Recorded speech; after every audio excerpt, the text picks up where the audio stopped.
bottom line on the situation in Gaza. All right, all right. It's very simple. All right, it's it's biblical. A lot of it based on how the Bible was written uh, concerning Abraham, Sarah, Hagar. Um, Abraham had two sons. All right, his first son was Ishmael, which was conceived by the bondswoman, according to Galatians.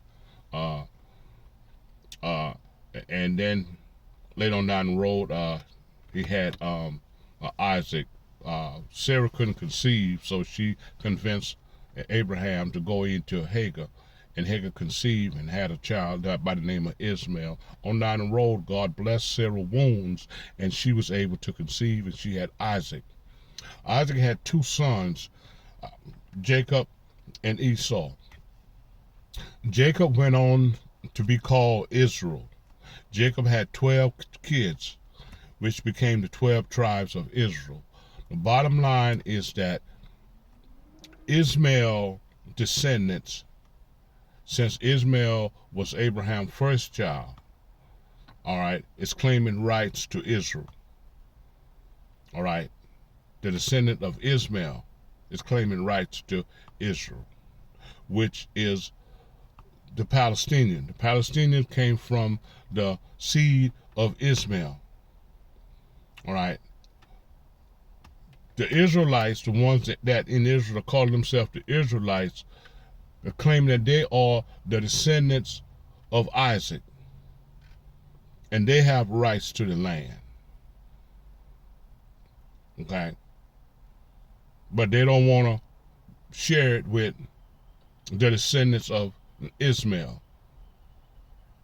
All right. Because according to the Bible, all right, God didn't recognize Ishmael as an inherited of Abraham. In other words, he wasn't entitled to the inheritance of Abraham. All right, because he wasn't born from Sarah, which was Abraham's first wife. See, so the descendants of Ishmael claiming rights to the land, and the descendants of Isaac is claiming rights to the land. Now, the descendants of Isaac supposed to be Hebrews, because Abraham was a Hebrew, and all Hebrews look like me. The people in Israel don't look like me. All right. The Palestinians don't look like me. So, in my opinion, neither have rights to the land. But that's what the fight is all about. The descendants of Isaac and the descendants of Ishmael. Basically, that's what the fight's all about. One claiming the other shouldn't have rights, and the other claiming the other shouldn't have rights. And it's just a big, and they've been fighting for a long time, for centuries.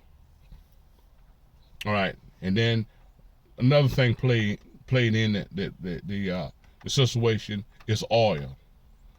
All right, there's rumors that there's tons of oil on the part where the Palestinians live in Gaza.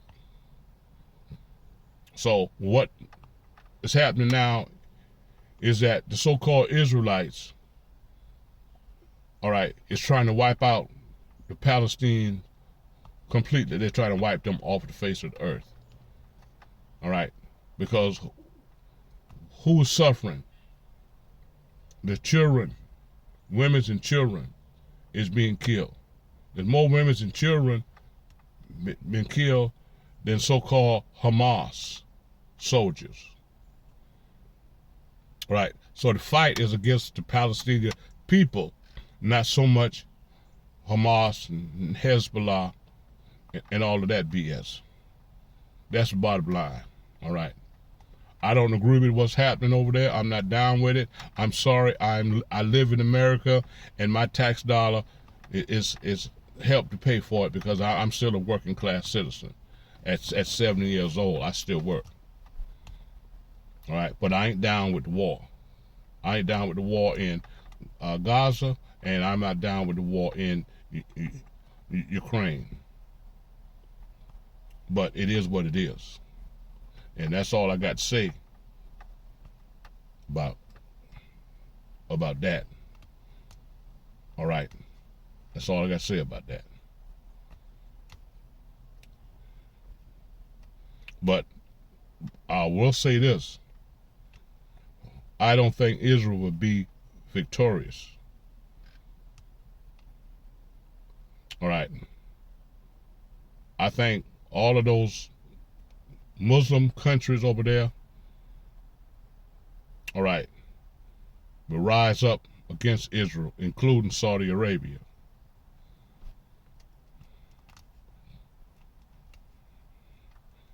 All right, I think Israel will be defeated.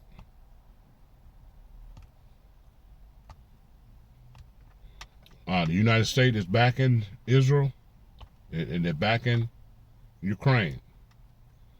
All right, but I don't think either party will succeed. Now, I think Iran, all right, you have to watch that country, all right, because if you understand biblical scripture,